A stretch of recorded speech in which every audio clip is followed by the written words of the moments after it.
Nós estamos numa temática sobre a jornada de um guerreiro. Falar sobre guerra, irmãos, é falar sobre um ambiente onde muita coisa pode acontecer. Cada homem, cada mulher que se constrói é forjado a partir das suas guerras. Olha para o ser humaninho que está do seu lado aí. Olhe para ele. Se você tem relacionamento com ele, cumprimenta ele, dá um paz do Senhor. Olha bem nos olhos. Você tem alguém bonito sentado do seu lado? Dá um aleluia aí. Aleluia. Tem alguém mentindo aí, viu? Quando você olha para essa pessoa, escuta o que eu vou lhe dizer. Quando você olha para essa pessoa, você não enxerga quase nada sobre ela.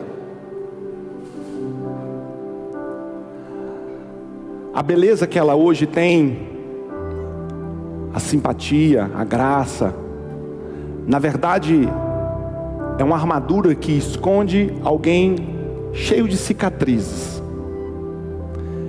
Nem sempre um sorriso estampado no rosto significa uma festa. Cada um de nós que estamos aqui, irmãos, essa noite, se nós pudéssemos, cada um de vocês subir nesse altar e serem sinceros e arrancarem as vestimentas da forma como vocês querem ver, e começassem a dizer uns para os outros quais são as cicatrizes que vocês têm das suas guerras, talvez você olharia para o seu problema, entenderia que ele é o menor de todos dentro desse salão. Ninguém nasce, ninguém cresce, ninguém morre sem lutar. Você tem ao seu lado um homem guerreiro, uma mulher guerreira. Confesso a vocês que a geração dos nossos antepassados, nossos avós, nossos bisavós, eles eram mais fortes do que nós. Eles nos colocaram sobre os ombros e venceram lutas que talvez, se hoje eu e você precisássemos lutá-las, nós não conseguiríamos. Hoje a gente sofre porque não está comendo carne.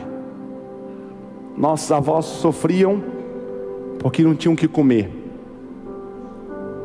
E a gente vai descobrindo que as guerras que foram forjadas por aqueles que nos antecederam criaram para nós uma oportunidade de avançar um pouco mais. Por isso que quando a gente olha para a Bíblia de Gênesis a Apocalipse é guerra, irmãos. É guerra, é guerra, é guerra, é guerra. É luta, é batalha, é conquistas.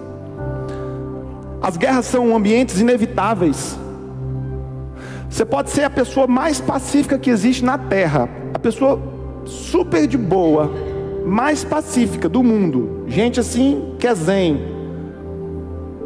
Você vai enfrentar algum tipo de batalha na sua vida.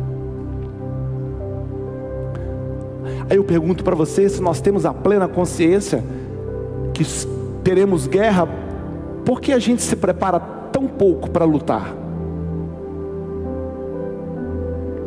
Se você pudesse dizer a si mesmo hoje, quais são as guerras que você está perdendo? Talvez a guerra que você esteja perdendo seja a guerra da fé. Sua fé esteja enfraquecida, morna. Talvez a guerra que você esteja perdendo seja a guerra do divórcio. Bateu a sua porta e você está sendo destruído por isso. Talvez a guerra que você esteja sendo vencido por ela, a guerra das emoções, a guerra financeira. Mas nenhum de nós, irmãos, que estamos aqui, do mais novo ao mais velho, está isento de guerrear. As origens das nossas guerras, elas são variáveis. Há guerras que fazem contra nós, que vêm até nós, chegam como uma nuvem escura. Um dia está tudo bem, está tudo normal, e escurece. Uma ameaça se levanta. Uma notícia que não se esperava chega no WhatsApp. Existem guerras, irmãos, que nós fazemos.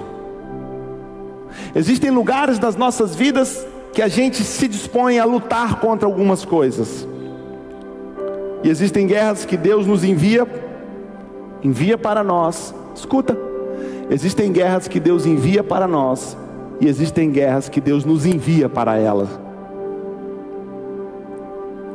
Há um texto muito lindo na Bíblia, que fala sobre a tentação de Jesus, onde Jesus é levado pelo Espírito ao deserto. O próprio pai pega o filho, leva ele para o deserto, e depois de 40 dias, 40 noites, ele abre a porta e fala para o diabo: fique à vontade. Uau! Quem de nós colocaria o filho nesse lugar? Todos na vida temos uma armadura, irmãos, para cada guerra. Sabe o que a vida vai ensinando para a gente que é pastor? Que todos temos uma armadura para cada guerra que a gente enfrenta. E a armadura é a forma com a qual a gente tenta evitar os danos colaterais.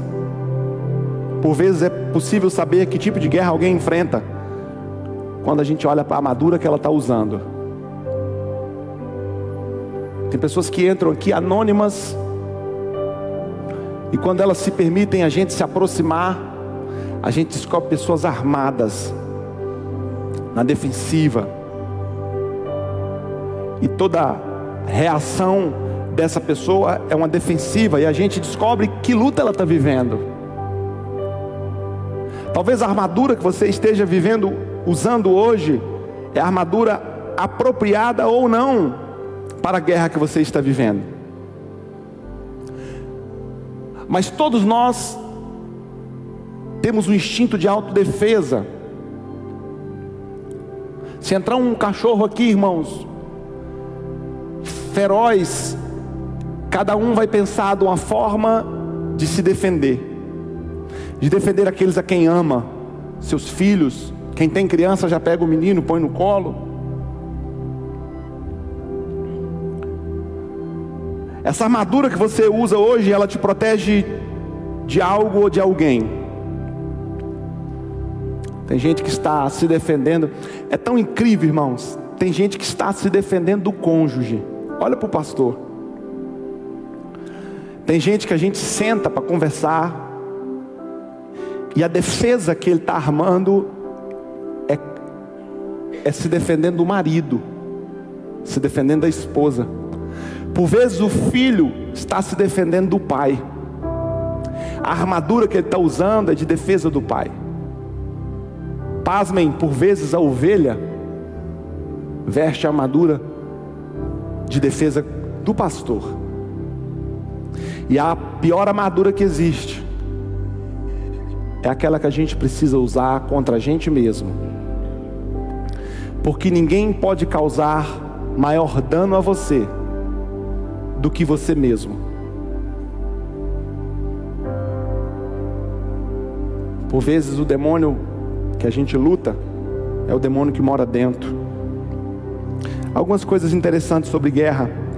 Nem toda guerra que se dá fora precisa se dar dentro. E esse seria o melhor cenário para uma guerra. Fora guerra e dentro paz. Vejo gente o tempo todo com ausência de paz por causa da presença de guerra.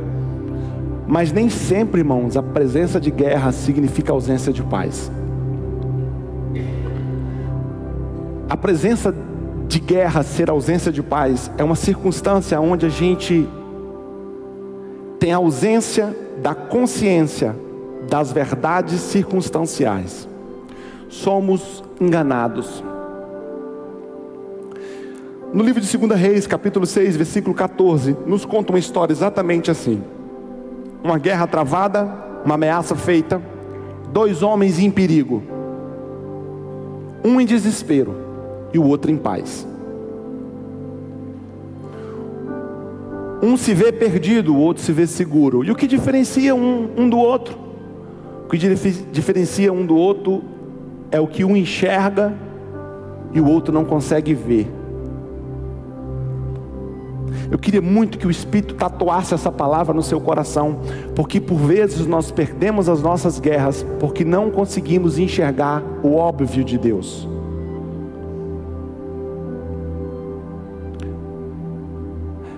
O diabo cria um ilusionismo e cria uma perspectiva errada a respeito da nossa vida. E eu que vivo a realidade de muita gente, às vezes eu sento para conversar com alguém e a pessoa vira e fala assim: nossa, eu não sei o que vai acontecer com o meu casamento, meu marido não está conversando comigo, meu marido está longe de mim. Aí de tarde eu sento com uma família que diz assim: pastor, meu marido está com câncer. Aí você descobre que alguém está sendo enganado em uma guerra que não existe, e outro está lutando para viver.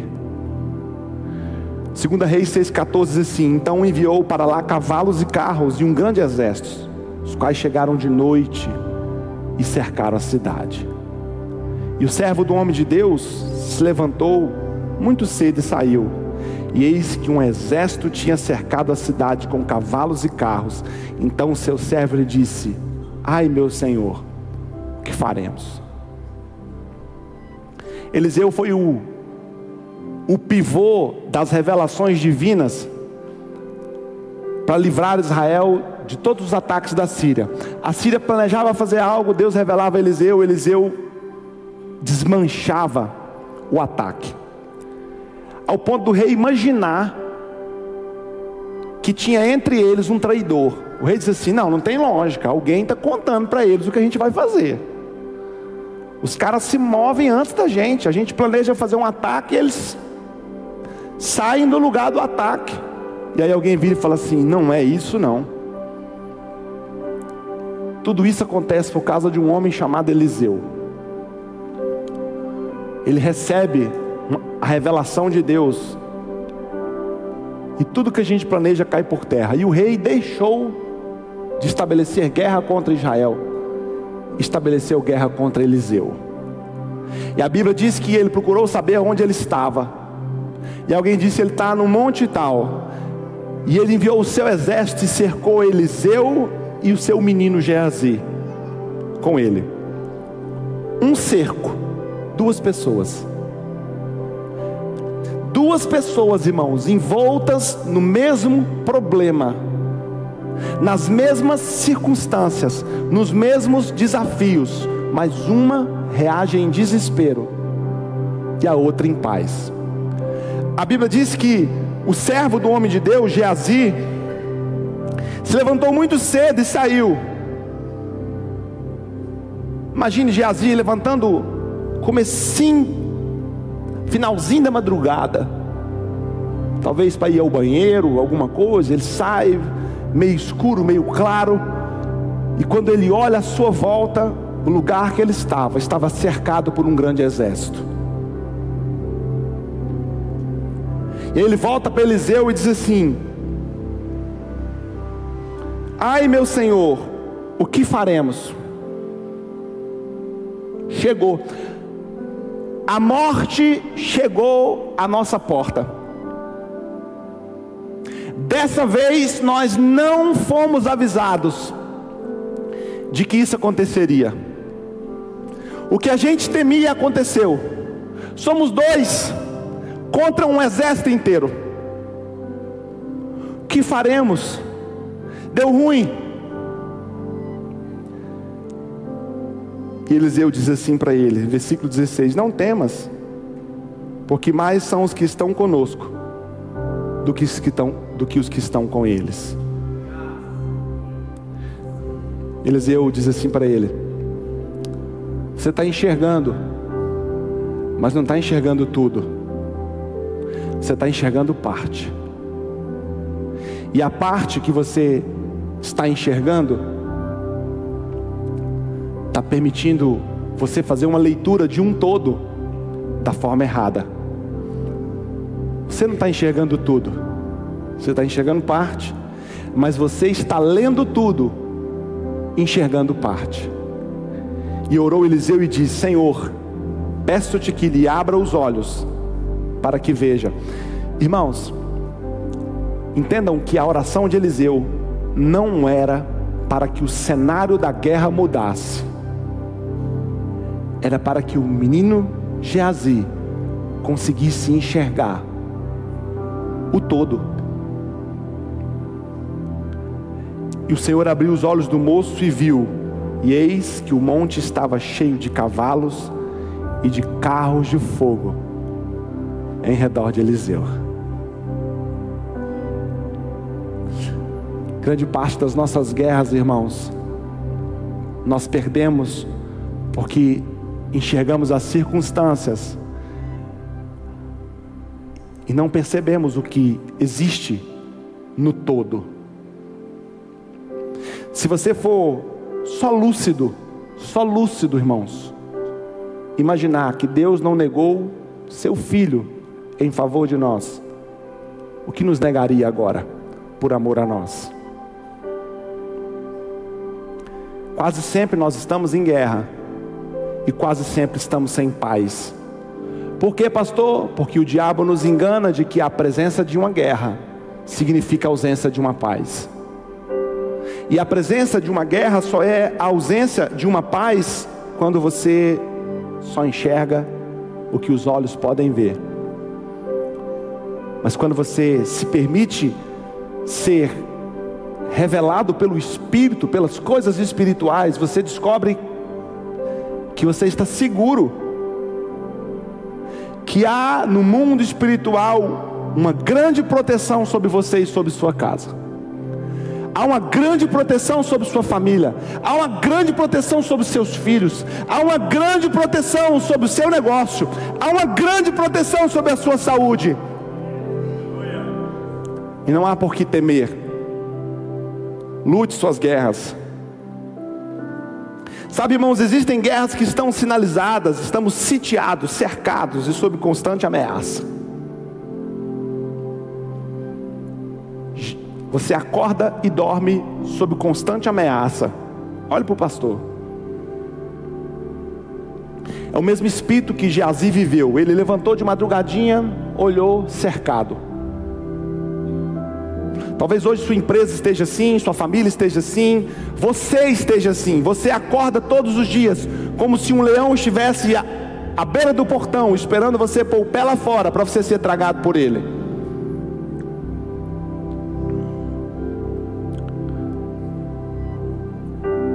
Eu tenho conversado com muitos de vocês, e sei que muitos de vocês, irmãos, estão enfrentando guerras, mas não estão enfrentando as guerras na perspectiva correta. Somos seres espirituais, irmãos. Para quem é espiritual, tudo é espiritual. E a gente anda humanizando muito e desespiritualizando. O texto de Geazi, de Eliseu, nos mostra claramente que o único motivo pelo qual Eliseu tinha paz não é porque Eliseu tinha um exército de hebreus, de judeus a favor dele. É porque ele tinha a convicção que o exército do céu estava sobre ele. Ele enxergou o cenário de forma espiritual, e porque enxergou o cenário de forma espiritual, teve paz. Estar sob constante ameaça, ou estar envolto em uma guerra, irmãos, é estar sujeito a viver a produção daquilo que a guerra consegue fazer. Estar em guerra, irmãos, é estar disposto a viver a produção de morte ou vida. Talvez você esteja lutando para que algo viva, ou você está lutando para que algo não morra, e são sentidos diferentes. Talvez a guerra que você está envolto nela te produz medo. A guerra vai produzir ou vitórias ou fracassos. A guerra vai te deixar instável ou autônomo. A guerra vai revelar forças ou fraquezas. A guerra pode ter som de batalha. E o som de batalha, irmãos, por vezes é o silêncio da alma.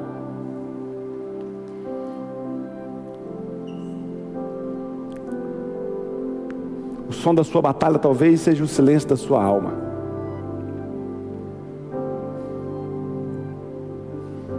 Um barulho enorme à sua volta acontecendo, e você dentro em si, em silêncio.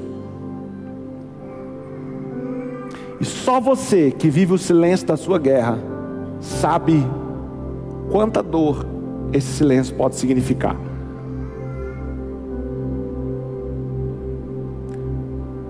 Quem passa a noite do lado de um leito de hospital,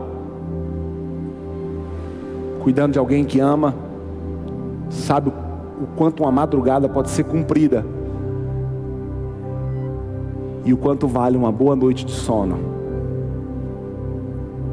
Eu fiz uma cirurgia quarta-feira, por isso estou parado aqui igual uma estátua.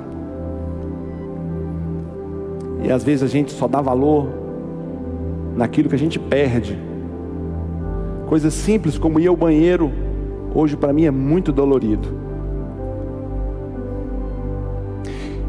E aí eu preciso te dizer que às vezes Deus permite que guerras sejam colocadas no nosso caminho, para que a gente descubra algumas coisas, para que a gente descubra a força que a gente tem. Escuta o que eu vou lhe dizer: ninguém sabe a força que tem até que precise ser forte.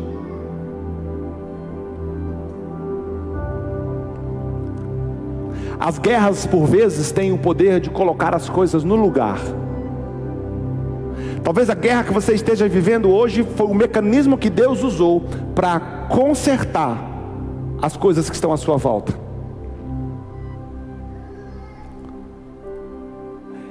E aí no mundo espiritual, ou a gente aprende a se preparar para ser guerreiro, ou a gente vive em constante ameaça. Sabe o que pode te ameaçar, irmãos? Só aquilo que você teme. Olha para o pastor. Sabe o que pode ser uma ameaça para você? Só aquilo que você teme. Nós nunca seremos ameaçados por aquilo que não tememos. Por isso, uma das ferramentas do nosso inimigo é plantar em nós sementes do medo. E a origem do medo, irmãos, a origem do medo é o encontro com o mal. A primeira vez que o medo foi escrito na Bíblia, foi Adão que disse para Deus: porque estava nu, tive o quê? Ora, mas você viveu esse tempo inteiro, Adão, ao lado de animais selvagens, no desconhecido, e você nunca teve medo? O que você viveu que fez com que nascesse em você o medo? A única diferença de um Adão com medo e de um Adão sem medo era o conhecimento do bem e do mal. O bem só foi reconhecido porque o mal foi conhecido. Porque o bem Adão sempre teve ao lado dele. Mas Adão não sabia que o bem era o bem, até que existisse o mal. E porque Adão conheceu o mal plantou em Adão uma semente de medo. Escuta o que eu vou lhe dizer: todo encontro que nós temos com a maldade, todo encontro que você tiver com a maldade, o maior intuito desse encontro é que no seu encontro com a maldade plante em você uma semente chamada medo. Então é tipo assim, ó, você olha na televisão, meio-dia você vem almoçar e olha na televisão e diz assim a reportagem: senhor de 65 anos vai fazer um saque no caixa eletrônico e é baleado e morto. Você tem um encontro com a maldade que um homem produziu para outro homem. Aí quando é 4 horas da tarde, sua mulher liga e fala assim: amor, passa lá no caixa eletrônico e saca um dinheiro para a gente pagar a doméstica, a diarista. Aí você já vai para o caixa eletrônico com medo. Se você teve um encontro com a maldade a partir de seu pai foi um homem mau com você, agiu de forma injusta, não manifestou a paternidade divina, a maldade que você conviveu com seu pai plantou em você uma semente do medo de autoridade, do medo de relacionamentos. Se você foi traído por alguém, a maldade da traição plantou em você o medo da confiança. A grande questão, irmãos, é que todos os medos que temos são as nossas reais ameaças. Jó disse assim: aquilo que eu temia veio a me acontecer. Porque o exército de Israel foi vencido verbalmente por um gigante. durante inúmeros dias, porque todos os valentes de Israel, a Bíblia diz que olhavam para Golias e tremiam de medo, até que Davi chega e não tem medo de Golias. Aprenda a vencer seus medos em guerra, porque se você não vencer seus medos, você será vencido por ele. O diabo sabe exatamente o que é capaz de te desestabilizar, e nós perdemos muitas guerras, irmãos, por causa do medo. Não abra mão do seu direito de lutar. Lute, use suas armas, use sua força, use sua fé, use sua inteligência, use seus relacionamentos, use suas habilidades. A pior guerra que existe é aquela que nós desistimos de lutar. E talvez domingo que vem eu diga para você que existem guerras geracionais. Escuta o que eu vou lhe dizer: existem guerras geracionais. Domingo que vem eu vou falar sobre isso. Se a sua geração não vence a guerra da sua geração, você vai imputar a geração que vem a sua guerra e a guerra dela. Seu pai era um homem promíscuo, o meu era. Um homem prostituto, vença isso agora. Não transfira isso para os seus filhos. Acabe com esse domínio sobre a sua geração, porque os desafios que você não luta eles agora, seus filhos enfrentarão eles amanhã.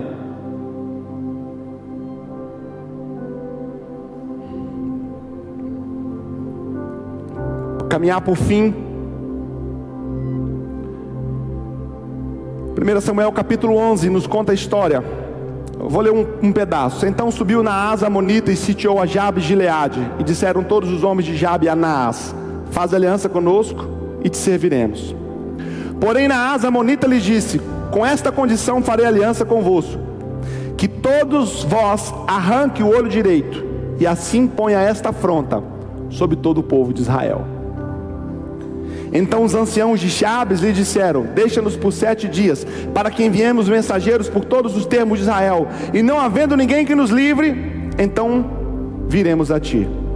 E vindo os mensageiros a Gibeá de Saul, falaram essas palavras aos ouvidos do povo. Então todo o povo levantou a voz e chorou. Eis que Saul vinha do campo atrás dos bois, e disse Saul: que tem o povo que chora?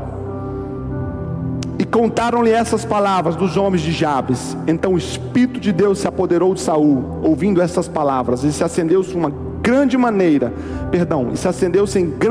a sua ira, e tomou uma junta de bois, e cortou-os em pedaços, e os enviou a todos os termos de Israel, pelas mãos dos mensageiros, dizendo: qualquer que não seguir a Saul e a Samuel, assim se fará aos seus bois. Então caiu o temor do Senhor sobre o povo, e saíram como um só homem. Eu queria falar 3 horas sobre isso aqui, irmãos.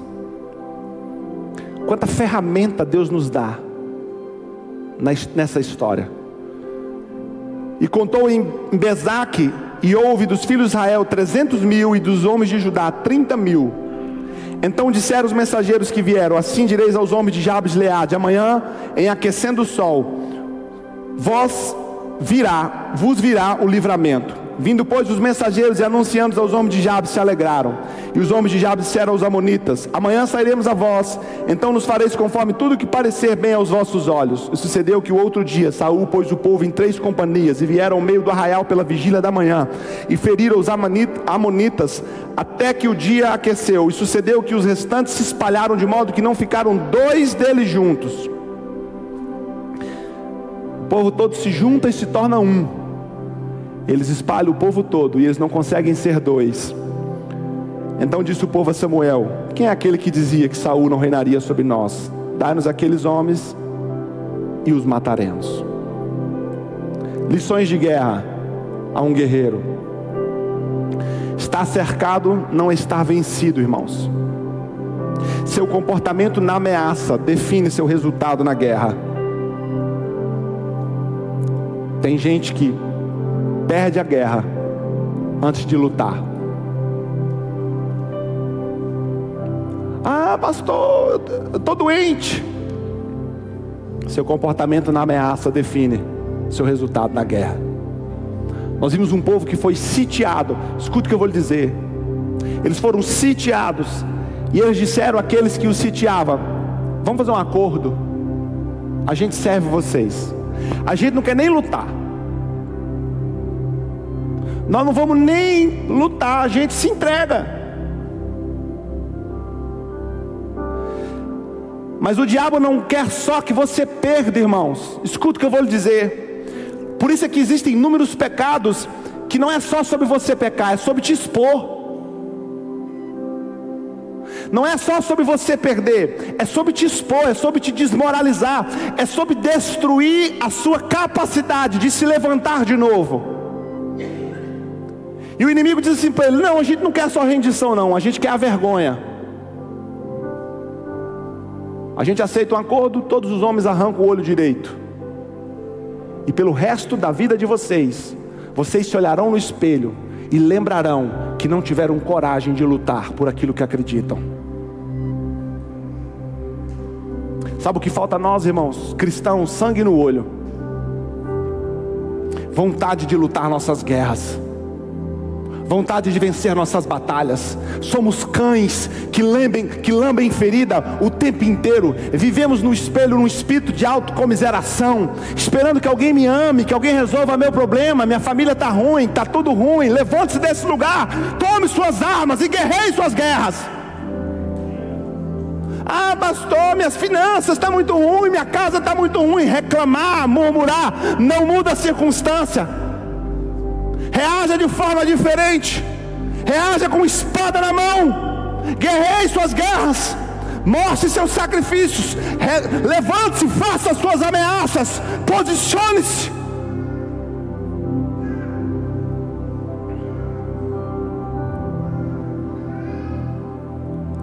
É uma minoria que acoa a maioria. Tem gente que perde antes de lutar. Chega com caso perdido. Não, vou divorciar, vou separar, vou morrer.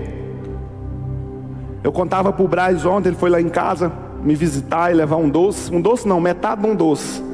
Que ele comprou um doce para mim e uma alma cebosa foi lá e comeu metade do meu doce. Brincadeira.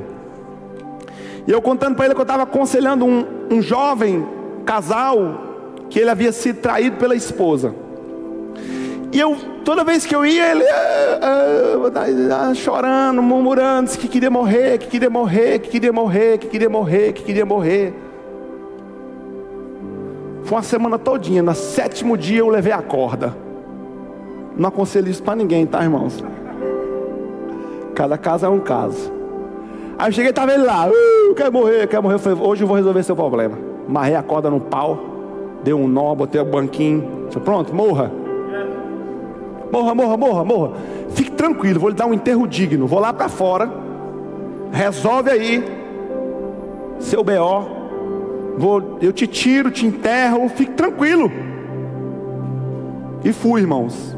Fiquei 20 minutos lá de fora pensando: oh meu Deus, tomara que tenha dado certo. Não ele morrer, né?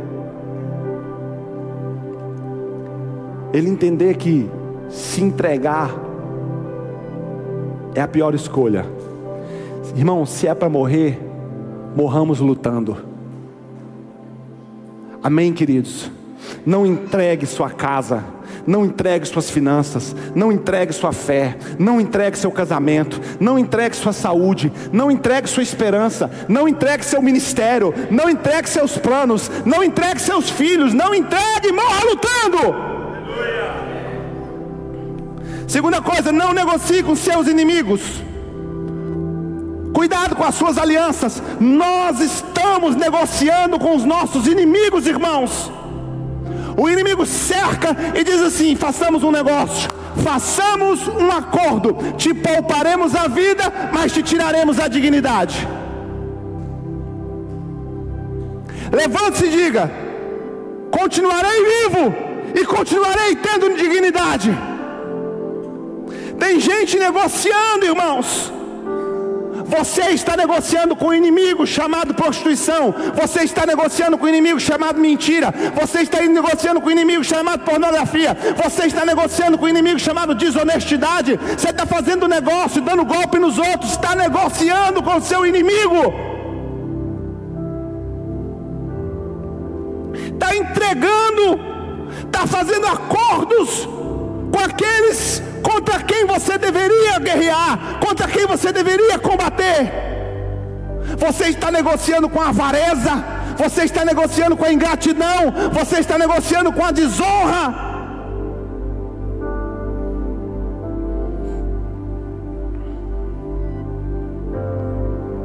Deixa eu dizer uma coisa para você, irmãos. A proposta foi dos amonitas: faze aliança conosco. Cuidado com as alianças que você tem feito, irmãos. Relacionamentos doentios, pecaminosos, que te tiram da presença de Deus. Relacionamentos que emocionalmente te sugam. São ladrões de tempo. Gente que não faz parte do seu futuro, e você faz questão de mantê-lo no presente. Conecte-se às pessoas do seu futuro, irmãos. Havia um homem chamado Saul. Era com Saul que eles deveriam ter feito acordo, pensado em acordo. Gente da sua gente, povo do seu povo, sangue do seu sangue. Eles cogitaram fazer acordo com um povo estranho. E aí usa a expressão brasileira: acendendo uma vela para Deus e outra para o diabo. Lições de guerra a um guerreiro: a vergonha pode ser pior que a derrota. Escuta, irmãos, a vergonha pode ser pior que a derrota. A vergonha por vezes vai te carcomir muito mais do que uma derrota. Porque a derrota diz muito a seu respeito. O que, pastor? Que você lutou. E a vergonha diz muito ao seu respeito. O que, pastor? Que você entregou. Em certas guerras só há vitória quando o amor à vida é menor do que o amor à causa. Deixa eu explicar algo para vocês, irmãos. Em certas guerras só há vitória quando o amor à vida é menor do que o amor à causa. Vou dar um exemplo para você disso. É alguém que vira e fala assim para mim: pastor, eu quero me divorciar. Por quê? Porque não estou feliz. Quando alguém ama mais a felicidade do que o casamento, você entregou a sua guerra pelo amor errado. Devemos aprender, irmãos, a amar a causa mais do que amar a própria vida. Se Jesus amasse a própria vida ao invés da causa, eu e você estaríamos aonde hoje? Sabe o que somos, irmãos? Somos amantes de si mesmo, como Timóteo, a carta de Timóteo, 2 Timóteo capítulo 3 fala. Nós precisamos reposicionar a direção do nosso amor, e o nosso amor ser maior a causa do que a nós mesmos. Existem maridos que estão entregando as suas esposas, irmãos, ao sofrimento, à dor, por amor a si mesmo. Não fomos chamados para amarmos a nós mesmos mais do que amarmos a causa. E eu vou te provar isso. Braz, você tem quantos filhos? 4 filhos. Valentina, a mais nova, não é isso? Se chegasse numa circunstância que dissesse assim: ou morre você ou morre a Valentina, quem morria? Você? Ok, olha aqui para mim, irmãos. Todo pai dirá isso. Pastor Marcos, chega uma circunstância que fala: morre você ou morre seu filho, quem morre? Ok. Por quê, irmãos? Porque o amor é o único peso na balança maior que a vida. E nós estamos direcionando o amor para o lugar errado. Todo homem precisa ter uma causa pela qual esteja pronto para entregar a vida. E só quando você chegar nessa circunstância, só quando você chegar nesse lugar, a vitória será inevitável. Por quê, pastor? Porque eu vou lutar ao ponto de morrer ou venço ou morro. Sabe por que muitos de nós não estamos vencendo, irmãos? Porque não estamos dispostos a morrer por aquilo que lutamos. A gente se entrega. Vou usar o sertanejo, chora sem querer. Sabe o que precisa nascer entre nós, irmãos? Homens e mulheres dispostos a morrer por aquilo que acreditam. E quando você estiver disposto a morrer por aquilo que você acredita, não haverá batalha que você não vença, não haverá guerra que você não tome ela, não haverá luta que você não saia dela vencedor. Por quê? Porque você entrará numa batalha disposto a morrer por aquilo que acredita.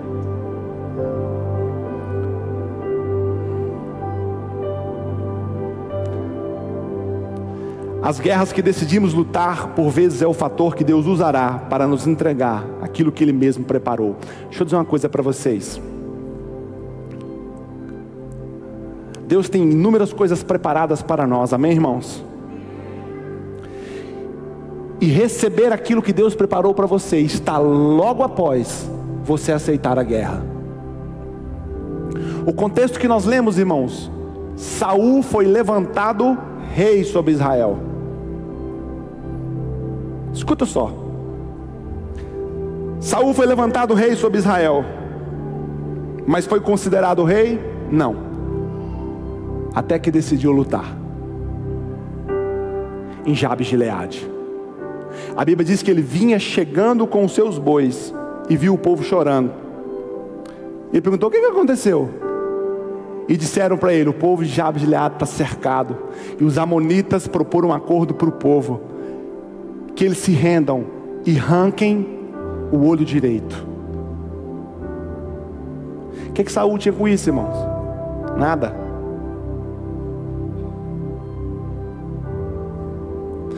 Eu já me meti em guerra, irmãos. Nós estávamos sexta-feira lá no Novo Paraíso, irmãos. Eu operado com dor. Desde dezembro que nós estamos lutando para ter estrutura, para cuidar de 29 crianças lá, que eu não sei o nome, o sobrenome, nada. Mas se nós não fôssemos lá cuidar daquelas crianças, irmãos, poderiam ser tragadas pelo inferno. É muito lindo eu e você cuidar dos nossos filhos. Ó, é lindo. Mas cuidar do filho de alguém é ser cristão. Saul vira e diz assim: mata os bois, espalha os bois e fala: isso acontecerá com os bois de quem não lutar essa guerra. E quando Saul termina essa guerra, a Bíblia diz que o espírito de Saul foi incendiado pelo Espírito de Deus. E quando ele termina essa guerra,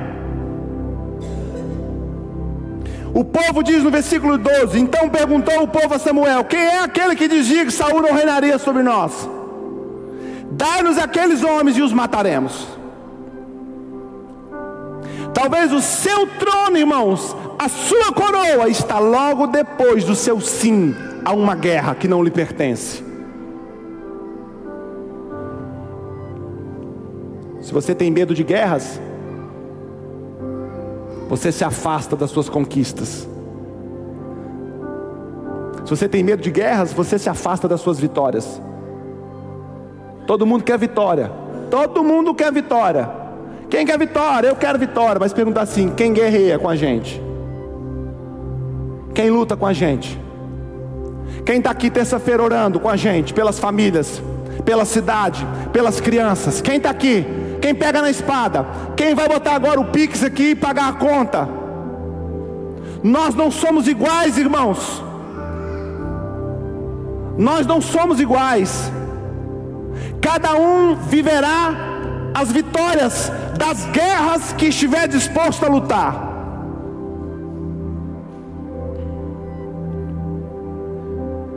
E para encerrar, eu quero lhe dizer: